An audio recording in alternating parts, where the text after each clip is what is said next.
Leon Soldiz. Leon Soldiz, assassin of William McKinley, the 25th President of the United States, was electrocuted for his crime on October 29, 1901, at Auburn Prison in Auburn, New York. Among the personal effects found in his cell was a U.S. quarter stamped with the date 2218. The face and profile on said quarter was not George Washington, but rather a face which has yet to be identified.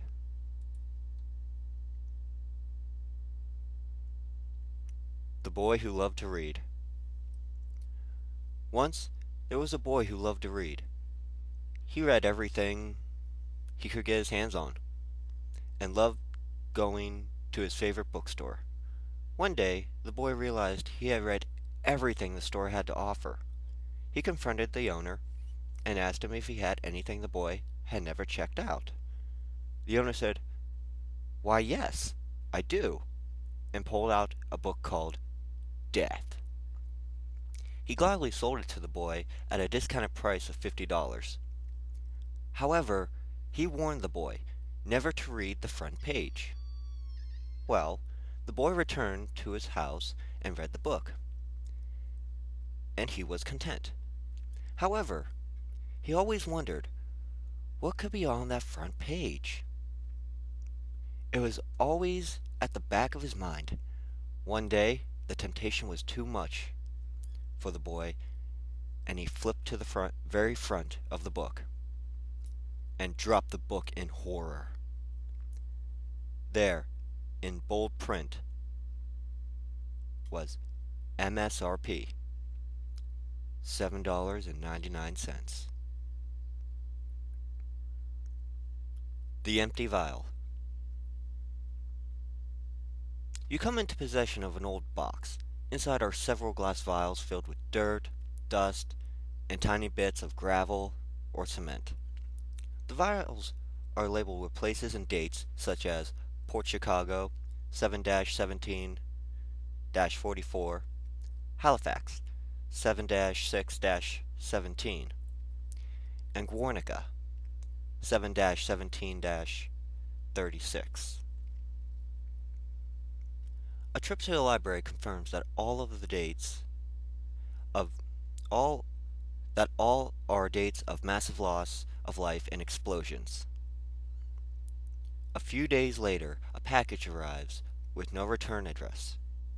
Inside is an empty vial labeled with your hometown and next week's date. The Angel. A few years ago, a mother and father decided they needed a break, so they wanted to head out for a night on the town. They called their most trusted babysitter. When the babysitter arrived, the two children were already fast asleep in bed, so the babysitter just got to sit around and make sure everything was okay with the children. Later that night, the babysitter got bored and went to watch TV, but she couldn't watch it downstairs because they did not have cable downstairs.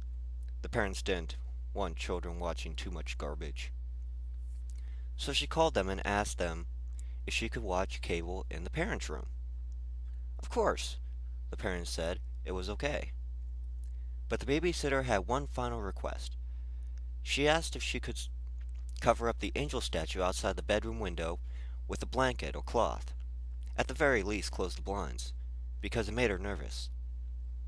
The phone line was silent for a moment, and the father, who was talking to the babysitter at the time, said, "Take the children and get out of the house. We will call the police. We do not have an angel statue." The police found all three of the house occupants dead within 3 minutes of the call. No angel statue was ever found. Marina Morgard Glesgorv. There is a video on YouTube named Marina Mordgard Glesgorv. If you search this, you will find nothing. A few times you find something. All you see all you will see is a 20-second video of a man staring intently at you, expressionless, then grinning for the last 2 seconds.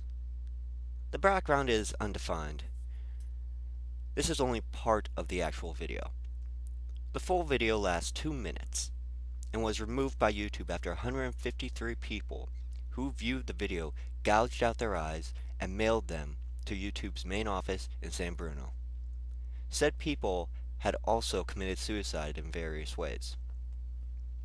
It is not yet known how they managed to mail their eyes after gouging them out, and the cryptic inscription they carved on their forearms has not yet been deciphered.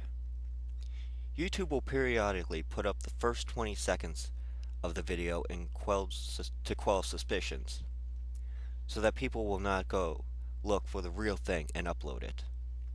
The video itself was only viewed by one YouTube staff member, who started screaming after 45 seconds. The man is under constant sedatives and is apparently unable to recall what he saw. The other people who were in the same room as him while he viewed it and turned off the video for him say that all they could hear was a high-pitched drilling sound. None of them dared look at the screen. The person who uploaded the video was never found, the IP address being non-existent, and the man on the video has never been identified.